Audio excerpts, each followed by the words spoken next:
Hello po sa ating lahat. Ako po ay si Miralona Estroy Palma from BE3 Section 2. Ako po ay mag-uulat nitong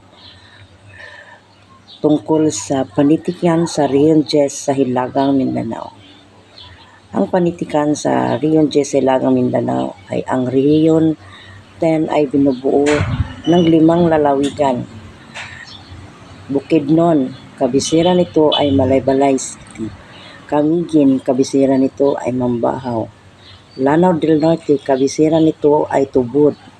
Misamis Occidental, kabisera nito ay Oroqueta City. Misamis Oriental, kabisera nito ay Cagayan de Oro City. Sentro ng rehiyon ng lungsod ng Cagayan de Oro, Misamis Oriental, ang populasyon nito ay 3,505,708 and ang lalawigan nito ay may 5 lungsod, siyam, bayan, 84, ang barangay, 2,022, distritong Pambatas, 14, ang wika nila dito ay Cebuano or Boholano, Maranao, Manobo, Hiligaynon, and Tagalog. Tinatayang 16 at 20% ay kabundukan. 29 ang ilog sa rehiyon na ito. Ang produkto dito ay ang troso, pangunahing producer ng bansa. Ang mais, saging, niyog, tabako, palay, tubo, pinya, durian, chiko, mangga, kape, lansones at buko.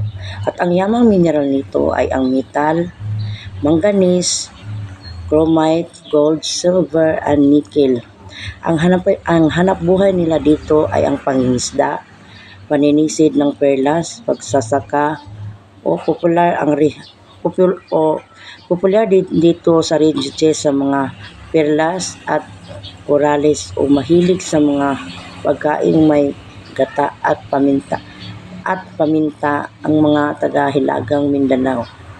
Ang kasuotan nila dito ay alang ng mga lingguyan, kimono, kadalas ay puti na sinasamahan ng tabis na pinuputol sa baywang. Ang mga lalaki ay may simpleng kasuotan ng long sleeve na parang jacket, malong o bahag. Ang katutubong awitin nila dito ay jinin, awitin kung sila ay nakaliligtas sa mga kalamidad at sakit. Sining, ang kanilang sining ay ukil o ukikil, isang disenyo na ang ibig sabihin ay inukit. Ang kanilang mga laro dito ay sipa, sumping, bunong braso o bunong paa.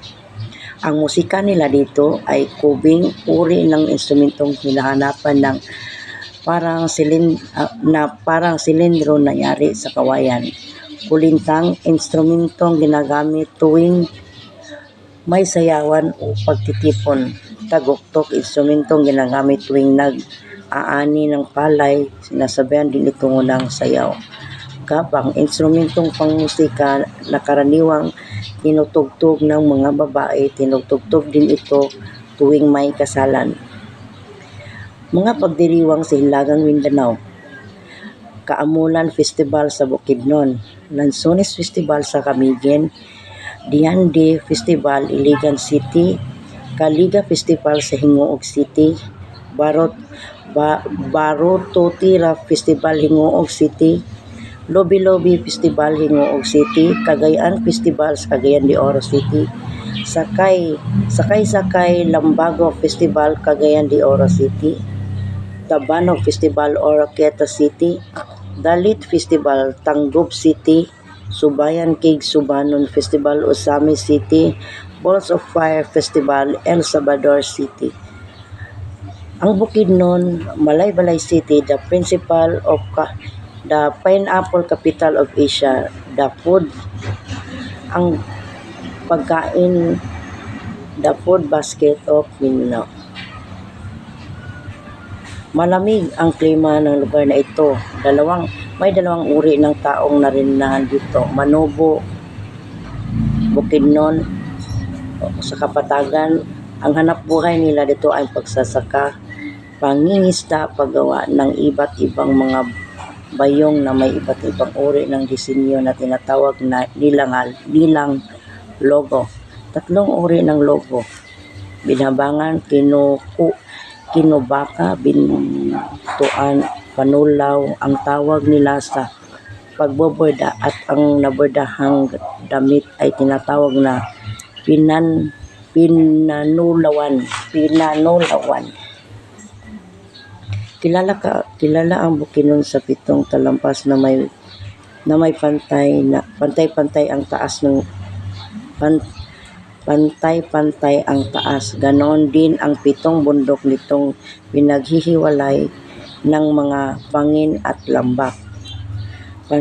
Panlalawigang bulaklak ng Robia, wika Cebuano, Hiligaynon, Binukid, Manobo, Muslim, Bisaya, Tagalog at Ingles. Ibig sabihin sa Bukidnon ay ang mga tao na nakatira sa bundok. At ito ang aking mga inuulat o inireport sa paksa na aking tinatalakay. Magandang araw po sa ating lahat. At dito na lang ako. God bless us all.